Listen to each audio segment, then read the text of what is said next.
নমস্কার, আহারে বাহারেতে আমি কেকা আরও একটা রেসিপি নিয়ে এসে হাজির হয়েছি। সবাই কেমন আছেন? আমি তো খুব ভালো আছি।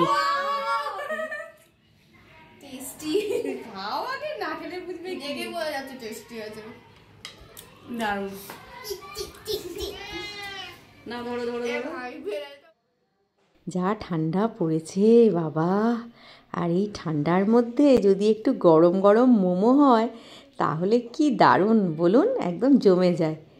সন্ধ্যায় যদি একটু স্ন্যাক্সের জায়গায় একটু মোমো থাকে, ধোয়া ওঠা মোমো, আর কিচ্ছু চাই না। চলুন দেখে নিই রেসিপিটা কিভাবে করলাম। আমি কেকা আজ আপনাদের সাথে শেয়ার করছি চিকেন মোমো। তার জন্য নিয়ে নিয়েছি ময়দা, আর এর মধ্যে একটু কর্নফ্লাওয়ার দিয়ে দিলে মোমোসগুলো যেরকম আমরা বাজারে কিনি একটু নরম থাকে, এটা সেরম হয় না, এটা একটু ডিফারেন্ট হয়, একটু ক্রিস্পি ভাব আসে। যদি কেউ খেয়ে থাকেন অবশ্যই সেটা জানবেন, আর যদি না খেয়ে থাকেন একবার হলেও ট্রাই করবেন।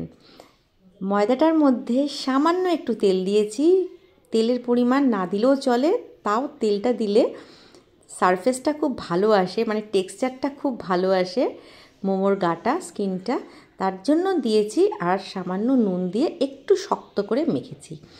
কিন্তু মোমোর ময়দাটা যত টাইট করে সুন্দর মাখবেন আর স্মুথ করে মাখবেন, এটা কিন্তু তত বেশি জুসি হবে, সফট হবে, দারুণ খেতে হবে। এটার কিন্তু আর এর আলাদা কোনো বৈশিষ্ট্য নেই। মোমোর মাখাটা মেখে সামান্য গায়ে তেল মেখে ঢাকা দিয়ে রেখেছি।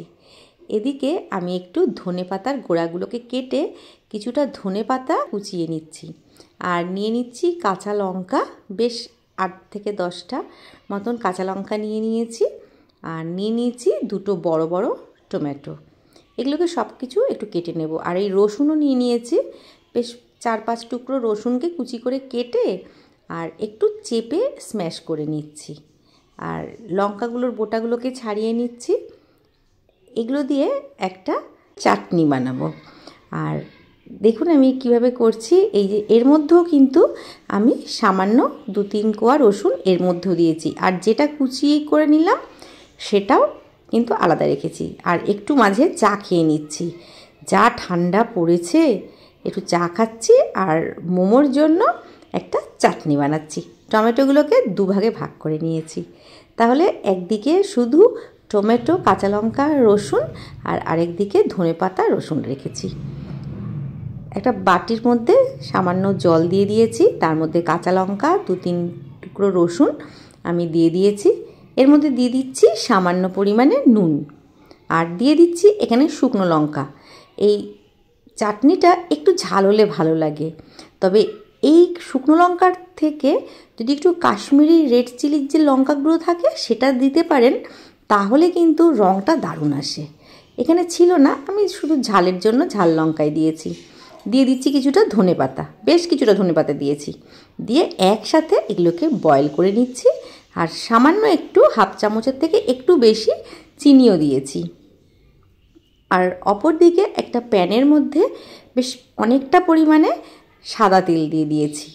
সাদা তেলটার মধ্যে দিয়ে দিচ্ছি কাশ্মীরি রেড চিলি পাউডার, বেশ সুন্দর একটা রং আসবে। আরও একটু ঝাল করার জন্য ঝাল লঙ্কাও দিয়েছি। ধনেপাতা আর রসুনটা যে কুচিয়ে রেখেছিলাম তার মধ্যে অল্প অল্প করে গরম তেলটা ঢেলে দিচ্ছি। এটাকে আলাদাভাবে আর গ্যাসের মধ্যে দেওয়ার দরকার নেই, তাহলে রঙটা নষ্ট হয়ে যাবে। এই জন্য এটাকে এমনি কেটে তার উপরে তেলটাকে মিশিয়ে দিলেই এটা কিন্তু সুন্দর একটা রসুন দিয়ে আর ধনেপাতা দিয়ে একটা সুন্দর তেল হয়ে যাবে। এই তেলটা কিন্তু আপনি ফ্রিজেও স্টোর করে রাখতে পারেন, চাউমিন, পাস্তা করলে সেখানেও দিতে পারেন। আর ওইদিকে টমেটোটাকে আমি সেদ্ধ করে নিয়েছি, টমেটো লঙ্কা যেটা সেদ্ধ করছিলাম সেটাকে মিক্সি করে নিয়েছি, পেস্ট করে নিয়েছি। তার মধ্যে রসুনের যে আর ধনেপাতার তেলটা বানালাম 2 চামচ দিয়ে সেটাকে তৈরি করে নিলাম। এদিকে আমার ময়দাটা বেশ একটা স্ট্যান্ডিং টাইম পাওয়ার পর সুন্দরভাবে সেট হয়ে গেছে, আর তার লেচি কেটে নিচ্ছি। আমি এবারে রুটি বেলে নেব। ছোট ছোট করে আপনি লুচির মতন থেকেও ছোট ছোট লেচি কেটে একটা একটা করেও বেলতে পারেন, কিন্তু আমার মনে হয় আমি যেটা করছি মানে একটা বড় রুটিকে কেটে তারপরে গোল করে গ্লাস দিয়ে কেটে কেটে নেব, ওটাতেই আমার সুবিধা হয় আর ওতে তাড়াতাড়িও হয়। আমি এবারে এক একটা করে রুটি বেলে নেব, ঠিক যেমন আমরা ঘরের রুটি বেলি তার থেকে একটু পাতলা হবে রুটিটা, সেরকমভাবে ময়দা দিয়ে বেলে নিচ্ছি।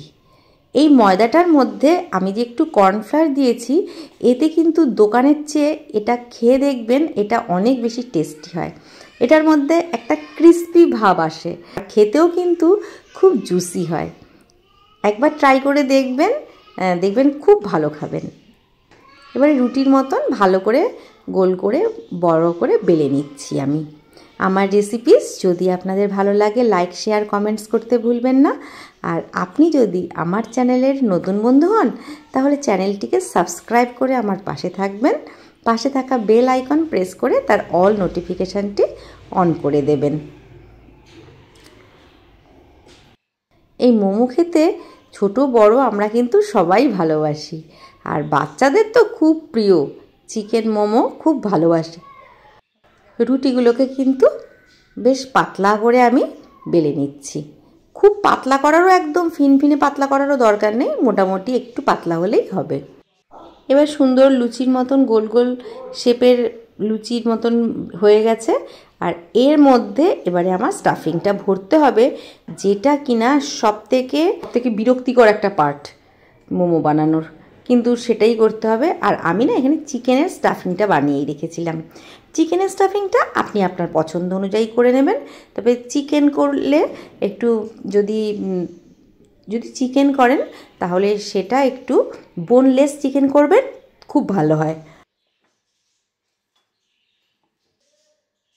আমি এখানে চিকেনের স্টাফিংটা বানিয়ে নিয়েছিলাম, আর বোনলেস চিকেন বা কিমা চিকেন হলেও ভাল লাগে।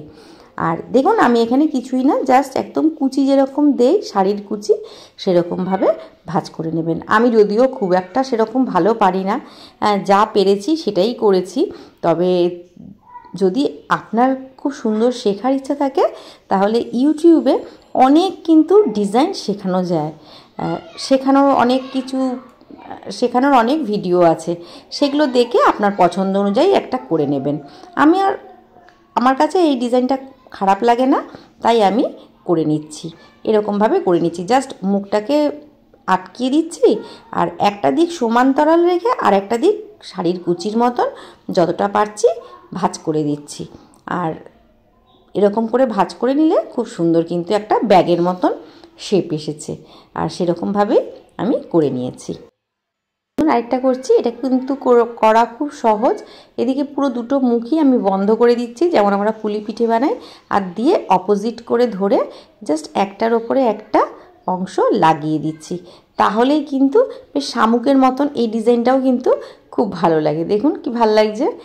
এরকমভাবেও বানাতে পারেন, তাড়াতাড়িও হয়ে যায় আর সহজও। আমি প্যানের মধ্যে জল দিয়ে দিচ্ছি, আর প্যানের মধ্যে হাফ কাপের মতন জল দিয়ে, বেশ প্যানটা গরম প্যান, তার মধ্যে হাফ কাপের মতন জল দিয়ে মোমোসগুলো দিয়ে ঢাকা দিয়ে রাখবো। আর 5 থেকে 7 মিনিট রাখলেই, এপিট ওপিট করে নাড়িয়ে নিলেই, উইদাউট মোমো মেকারে বা যদি কারোর ঝাঁঝরি গামলা বা থালা নাও থাকে সেক্ষেত্রেও কিন্তু মোমোস আপনারা তৈরি করে নিতে পারবেন।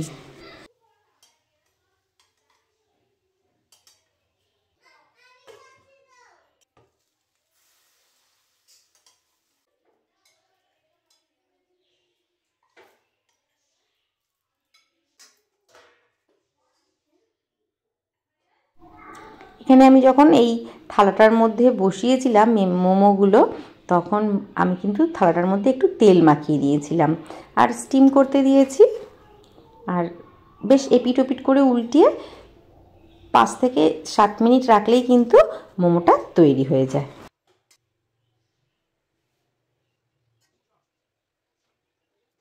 রেডি হয়ে গেছে আমার মোমো। আর এই মোমোর গাটা একটু যে একটা স্টার্চযুক্ত একটা স্কিনটা লাগে দেখতে, যেরকম আমরা দোকানে কিনি, এটাতে না সেরকম লাগবে না। তার কারণ হচ্ছে আমি যে রসুন তেলটা তৈরি করেছি, এই রসুন তেলটা ওপর দিয়ে আমি দিয়ে দেব আর চাটনিটা দিয়ে সার্ভ করব। স্যুপও তৈরি করে নিতে পারেন, স্যুপও থাকলে আরও ভালো লাগবে।